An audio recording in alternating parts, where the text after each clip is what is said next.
اس میں بتانا ہم یہی چاہ رہے تھے کہ امام کے وجود سے مکتب آج تک موجود ہے، اور جب بھی کوئی ایسی اساسی مشکل پیش آتی ہے امام کی طرف سے رہنمائی کی جاتی ہے، اور اس کے بہت سے نمونے اور بھی موجود ہیں۔ امام زمانہ علیہ السلام کی غیبت میں حاصل ہونے والے فیوز و برکات میں سے ایک ہے خود سازی، یعنی انسان جب یہ دیکھتا ہے کہ اس کا آقا اور مولا اس کے اعمال پر ناظر ہے اور اس کے اعمال کو مشاہدہ کر رہا ہے اور اس کے اعمال اس کی بارگاہ میں پیش کیے جاتے ہیں، تو وہ شرمندہ ہوتا ہے اور احساس کرتا ہے کہ مجھے ایسے اعمال انجام نہیں دینا چاہیے جس سے امام کا قلب غمگین ہو۔ قرآن مجید کی آیت بھی ہے اس کے بارے میں، وَقُلِ اعْمَلُوا فَسَيَرَى اللَّهُ عَمَلَكُمْ وَرَسُولُهُ وَالْمُؤْمِنُونَ۔ سورۃ توبہ آیا 105 ہے، اور اس میں احادیث میں یہ چیز موجود ہے، اصول کافی کے اندر یہ حدیث موجود ہے کہ یہاں مومنین سے مراد ائمہ معصومین ہیں، یعنی اللہ تمہارے اعمال کو دیکھ رہا ہے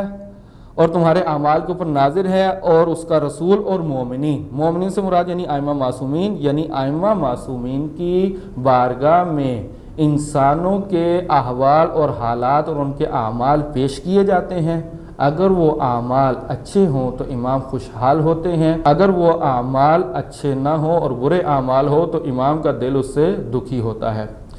اور جب ایک مومن کو یہ بات پتہ چلتی ہے کہ میرے کسی برے عمل کی وجہ سے میرے امام کا دل غمگین ہوتا ہے، تو وہ ایسے اعمال سے پرہیز کرتا ہے، اور ایسے اعمال سے پرہیز کرنا یعنی خود سازی، یعنی انسان اپنی تربیت کرتا ہے اس وجہ سے کہ امام کا دل غمگین نہ ہو، اور یہ وہ فائدہ ہے کہ جو امام کے وجود کی برکت سے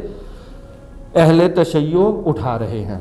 اس کے علاوہ جو امام کے وجود سے فائدہ اٹھایا جا رہا ہے اس عصر غیبت میں، وہ ہے کہ امام کے وجود سے ہمیں ایک علمی اور فکری پناہ گاہ ملی ہوئی ہے، یعنی امام ہمارے حقیقی معلم اور رہنما ہیں۔ اس غیبت کے دور میں بھی مختلف انداز میں وہ مومنین کی رہنمائی کرتے ہیں۔ بہرحال غیبت میں تو یہ سلسلہ عام تھا کہ توقیعات کے ذریعے مومنین سوالات کرتے تھے اور امام کی طرف سے جواب توقیعات کی شکل میں دیا جاتا تھا۔ اس ضمن میں میرے خیال میں بہت مناسب ہے یہ ایک حدیث جس میں اسحاق ابن یعقوب امام علیہ السلام کو خط لکھتا ہے اور کچھ سوالات امام سے پوچھتا ہے۔ اس میں بہت سے نمونے ہیں، یہ مناسب ہے کہ ہم اسے پڑھ لیں۔ امام کی رہنمائی اور محبت کا نمونہ اس کے اندر بڑے اچھے انداز میں موجود ہے۔ میں عربی عبارت نہیں بلکہ اس کا اردو ترجمہ آپ کی خدمت میں بیان کیے دیتا ہوں کہ یہ فائدے سے خالی نہیں ہے۔ امام زمانہ علیہ السلام اسحاق ابن یعقوب کے خط کے جواب میں فرماتے ہیں، خداوند عالم تمہیں ہدایت دے، یعنی گفتگو کا آغاز ہدایت کی دعا سے ہو رہا ہے، اور تمہیں ثابت قدم رکھے۔ آپ نے ہمارے خاندان اور چچا زاد بھائیوں میں سے منکرین کے بارے میں جو سوال کیا تو تمہیں معلوم ہونا چاہیے۔ یہاں سے ہمیں یہ پتہ چلتا ہے کہ امام، جیسے کہ معروف ہے کہ امام کے چچا نے امامت کا دعویٰ کیا تھا، اور اسی سے ہمیں معلوم ہو رہا ہے کہ کچھ اور لوگ بھی تھے کہ جنہوں نے امامت کا دعویٰ کیا تھا، یا وہ امام زمانہ علیہ السلام کی امامت کے منکر تھے۔ یہ شخص انہی کے بارے میں سوال کرتا ہے۔ امام جواب دے رہے ہیں، فرماتے ہیں کہ خدا کے ساتھ کسی کی کوئی رشتہ داری نہیں ہے، لہٰذا جو شخص بھی میرا انکار کرے وہ میرا پیروکار نہیں ہے۔ بڑا اہم جملہ اگر ہم اس پہ دقت کریں، یعنی امام علیہ السلام بڑا واضح انداز میں فرماتے ہیں کہ خدا کے ساتھ کسی کی کوئی رشتہ داری نہیں ہے۔ اس چیز سے ہمیں سمجھنا چاہیے کہ یہ جو تعلق داریاں ہیں، اگر امام کے ساتھ کوئی نسبت بن بھی جائے اور عمل اگر ایسا نہ ہو جس سے ہمارا پروردگار راضی ہو یا جس سے ہمارے امام راضی ہوں، اگر ایسا عمل نہ ہو تو وہ شخص نجات نہیں پا سکتا۔ امام کا صریح جملہ ہے کہ خدا کے ساتھ کسی کی کوئی رشتہ داری نہیں ہے، اور جو میرا انکار کرتا ہے چاہے وہ میرا جتنا بھی نزدیکی ہو وہ میرے پیروکاروں میں سے نہیں۔ اور وضاحت آگے آ رہی ہے، کہتے ہیں کہ اس کا انجام ایسا ہی ہوگا جیسا کہ نوح کے بیٹے کا ہوا تھا، یعنی اگر عمل اچھا نہیں ہے تو وہ شخص نجات اپنی قرابت داری کی وجہ سے نہیں پا سکتا۔ اور آگے بیان فرماتے ہیں اور جب تک تم اپنے مال کو پاکیزہ نہ کر لو ہم اس کو قبول نہیں کرتے،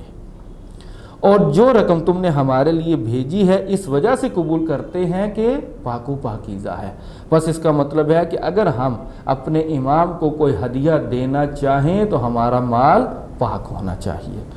اور جو شخص ہمارے مال کو اپنے لیے حلال سمجھتا ہے اور اس کو ہضم کر لیتا ہے گویا وہ آتش جہنم کھا رہا ہے۔ یعنی کتنا سخت جملہ ہے کہ اگر اس پہ ہم دقت کریں، اگر کوئی شخص امام کے مال کو یعنی خمس کو اپنے لیے حلال سمجھتا ہے اور خمس ادا نہیں کرتا تو امام فرماتے ہیں گویا کہ وہ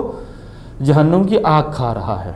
اب آگے وہی جملہ جو پہلے بھی عرض کیا آپ کی خدمت میں کہ اب رہا مجھ سے فیض حاصل کرنے کی کیفیت کا مسئلہ، تو جس طرح بادلوں میں چھپ کے سورج سے فائدہ اٹھایا جاتا ہے اسی طرح مجھ سے بھی فائدہ حاصل کیا جا سکتا ہے۔ یہ وہی چیز ہے کہ جو ابھی گزشتہ حصے میں بیان کی گئی ہے۔ اور آگے فرماتے ہیں میں اہل زمین کے لیے امان ہوں جس طرح ستارے اہل آسمان کے لیے امان ہیں، اور جن چیزوں کا، اور یہ بھی ایک بڑی نصیحت امام کی طرف سے ہے یہاں پہ، اور فرماتے ہیں اور جن چیزوں کا تمہیں کوئی فائدہ نہیں ان کے بارے میں سوال نہ کرو، اور اس چیز کو سیکھنے کی زحمت نہ کرو جس چیز کو تم سے طلب نہیں کیا گیا۔ جیسے آج کے دور میں ہم دیکھتے ہیں مختلف طرح کے سوالات لوگوں کی طرف سے آتے ہیں جس کا نہ کوئی سر ہے نہ پاؤں ہے نہ اس کا کوئی فائدہ ہے، اگر اس کو نہیں جانتے کوئی نقصان نہیں، اگر اس کو جانتے ہیں تو بھی اس کا کوئی فائدہ نہیں۔ مثلا کسی امام معصوم کے بارے میں سوال کرتے ہیں کہ مثلا جی ان کا نکاح کس نے پڑھا تھا، وہ فلاں معروف شخصیت کی مثلا نانی کا نام کیا تھا، وہ فلاں ہستی، اس کے والدین کے حالات بتائے جائیں۔ یہ ایسے سوالات نہیں ہیں کہ ان کا ہمیں کوئی فائدہ ہو جائے، یہ نہ معلوم ہونے کا کوئی نقصان نہیں، معلوم ہونے کا کوئی فائدہ نہیں۔ اور امام یہاں بڑی صراحت کے ساتھ یہ مطلب بیان فرماتے ہیں کہ جن چیزوں کا تمہیں کوئی فائدہ نہیں ان کے بارے میں سوال نہ کرو، بس چاہیے کہ انسان ایسی چیزوں کا سوال کرے جس کے سیکھنے کا فائدہ ہو یا جو آخرت میں یا دنیا میں ہمارے کام آنی ہیں۔ جن کا کوئی فائدہ نہیں ان کے لیے کیوں ہم ان کے پیچھے لگے رہتے ہیں اور ایسے ایسے سوالات ڈھونڈ کے لاتے ہیں کہ جن کا کوئی فائدہ نہیں اور وہ پوچھتے رہتے ہیں۔ اور یہاں ایک نصیحت بیان فرماتے ہیں تمام شیعوں کے لیے، یہ نصیحت ہے، وہ کیا ہے؟ اور ہمارے ظہور کے لیے بہت دعا کیا کرو کہ جس میں تمہارے لیے بھی گشائش اور آسانیاں ہیں۔ بس امام یہ نہیں مانگا کہ تم ایسے عجیب و غریب سوالات کرو، بلکہ یہ مانگا ہے کہ تم ہمارے ظہور کے لیے دعا کرو۔ بس یہ چیز ہے کہ جو ہمیں انجام دینی ہے۔ اور آخر میں پھر امام علیہ السلام اس کو دعا دیتے ہیں اور فرماتے ہیں اے اسحاق ابن یعقوب تم پر ہمارا سلام ہو اور ان مومنین پر جو راہ ہدایت کے پیروکار ہیں۔ بس اگر ہم بھی راہ ہدایت کے پیروکار ہیں تو امام ہمیں سلام بھیج رہے ہیں اسی توقیع کے ذریعے سے۔ خدا کرے کہ ہم ان مومنین جیسے ہو جائیں اور امام کے سلام جو امام نے سلامتی بھیجی ہے اس کے وہ ہمارے بھی شامل حال ہو جائے۔ یہ غیبت صغریٰ کا ایک واقعہ تھا۔ اسی طرح غیبت کبریٰ میں بھی یہ جو علمی اور فکری رہنمائی ہے، اگر مومنین کو شیعوں کو کوئی مشکل پیش آتی ہے تو یہ فکری رہنمائی بھی جاری ہے، جیسا کہ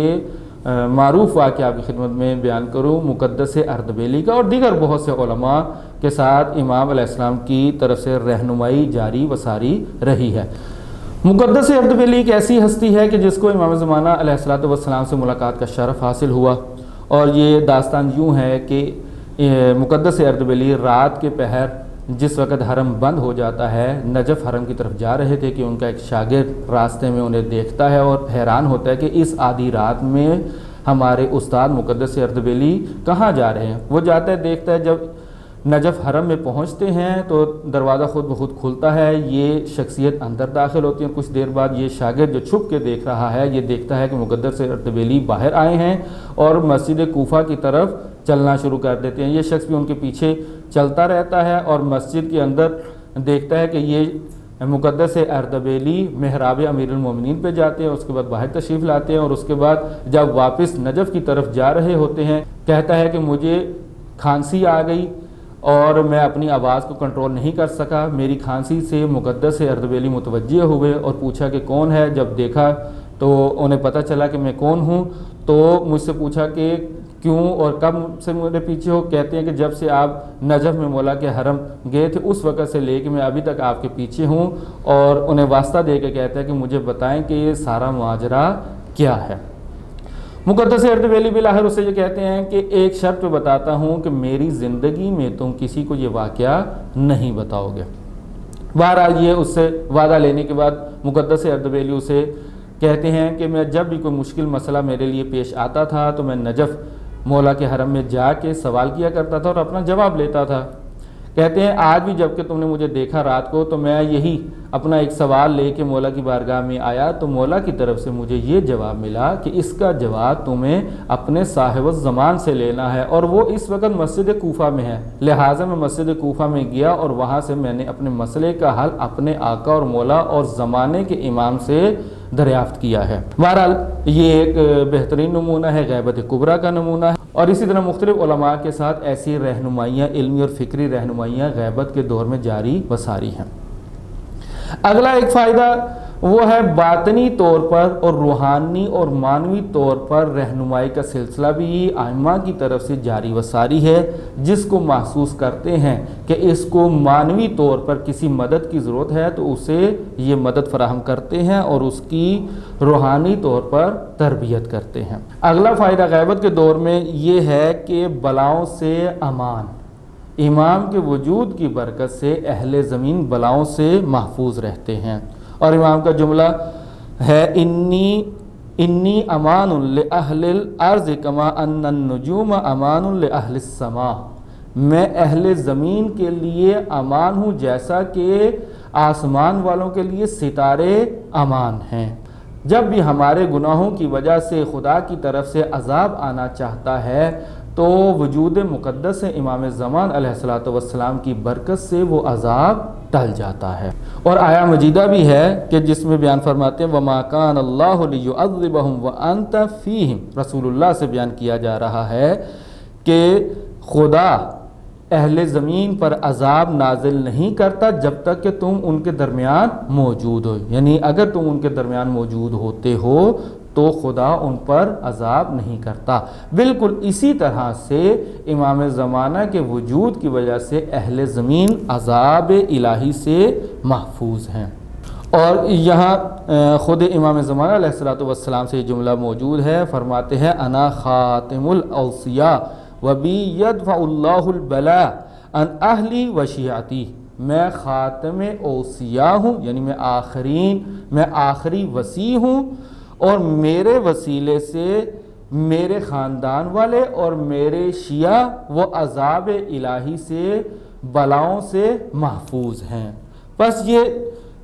چند نمونے عرض کیے آپ کی خدمت میں کہ امام کے غیبت میں ہونے کے باوجود ہم ان کے فیوز و برکات سے بھرپور انداز میں فائدہ اٹھا رہے ہیں۔ اس کا مطلب یہ نہیں کہ امام کا ظاہر ہونا یا غائب ہونا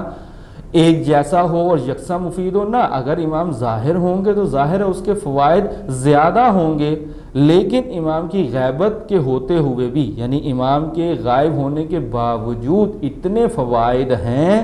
کہ ہم یہ کہہ سکتے ہیں کہ یہ کائنات، یہ دنیا، یہ انہی کے دم سے باقی ہے، یہ دنیا کا جو نظام چل رہا ہے انہی کے وجود سے ہے۔ والسلام علیکم ورحمۃ اللہ وبرکاتہ۔ دعا کرو کہ ظہور امام ہو جائے، تمام ہو جائے، دعا کرو، دعا کرو، دعا کرو۔